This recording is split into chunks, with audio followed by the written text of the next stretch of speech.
Olá, meus irmãos e minhas irmãs, paz e bem a todos. É uma satisfação imensa estarmos juntos contemplando, meditando a palavra de Deus. Vamos fazer uma breve apresentação das cartas de Paulo, sobre os escritos paulinos, os quais chamamos de Corpus Paulinum. Ao todo, são 13 cartas, 13 escritos paulinos. Algumas dessas cartas foram escritas pelo próprio Paulo, outras foram escritas por discípulos de Paulo, que chamamos de Escola Paulina. Antes de tudo, devemos destacar que Paulo não é um escritor, muito menos um teólogo sistemático. Paulo é um pastor missionário que escreveu carta. E essas cartas fazem parte de sua estratégia missionária. Paulo escreve para pessoas concretas, por exemplo, Filémon, Tito, Timóteo, e para comunidades concretas, Roma, Corinto, Éfeso, Antioquia. Por isso, os escritos paulinos são escritos situacionais, ou seja, resolviam problemas ou situações teológicas de cada comunidade cristã daquela época. Também devemos lembrar que os escritos paulinos são os primeiros testemunhos que temos das primeiras comunidades cristãs.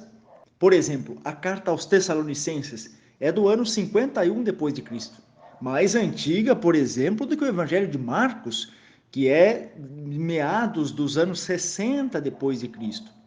Vamos então conhecer quais são essas cartas e como se dividem.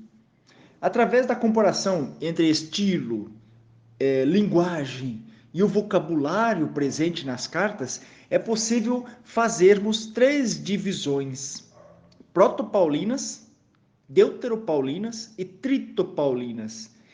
Todas essas 3 divisões formam o corpus paulino, que nós chamamos os escritos paulinos, que são ao todo 13 cartas.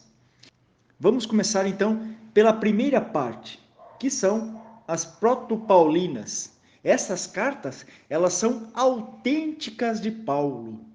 Paulo mesmo que escreveu, isso nós temos certeza. São 7 cartas ao todo. Romanos, 1 Coríntios, 2 Coríntios, Gálatas, Filipenses, 1 Tessalonicenses e Filémon. Essas 7 cartas são autênticas de Paulo, ou seja, ele mesmo escreveu. Nós chamamos de protopaulinas.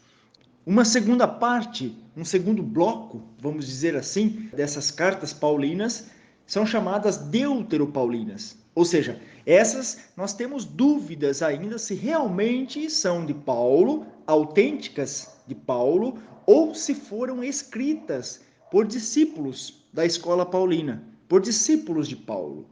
Elas são 3 cartas: Colossenses, Efésios e a segunda Tessalonicenses. Olha lá, a primeira Tessalonicenses é uma carta autêntica de Paulo. Paulo mesmo escreveu.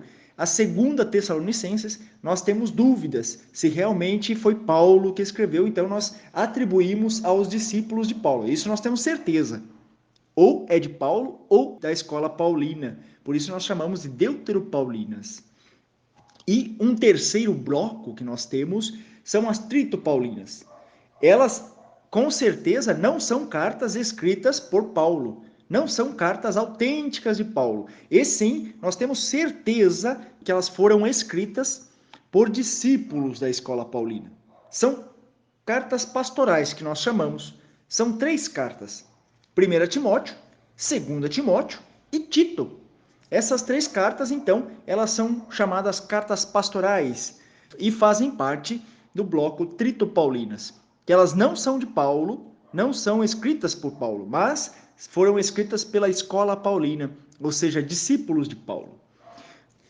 Anteriormente também, nós tínhamos a carta aos Hebreus como uma carta deste corpus paulino, escrita por Paulo ou por algum dos seus seguidores. Porém, hoje, nós temos certeza absoluta que a carta aos Hebreus não é uma carta de Paulo e muito menos da escola de Paulo.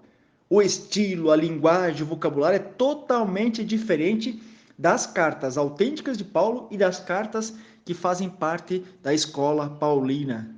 Portanto, a carta aos Hebreus, ela não faz parte desse corpus paulino hoje. Mas antigamente se ouvia dizer que as cartas de Paulo eram 14. Portanto, hoje nós dizemos que esse corpus paulino, esses escritos paulinos, são 13 cartas. Então, meus irmãos e minhas irmãs, esta foi uma brevíssima apresentação sobre as cartas de Paulo, sobre os escritos paulinos, dessas 13 cartas de Paulo. Aproveito também a pedir que se inscreva no canal, deixe seu joinha no vídeo, deixe seu comentário logo abaixo. Se tiver alguma pergunta também, pode acrescentar nos comentários. Paz e bem a todos, que Deus nos abençoe. Em nome do Pai, do Filho e do Espírito Santo. Amém. Salve Regina.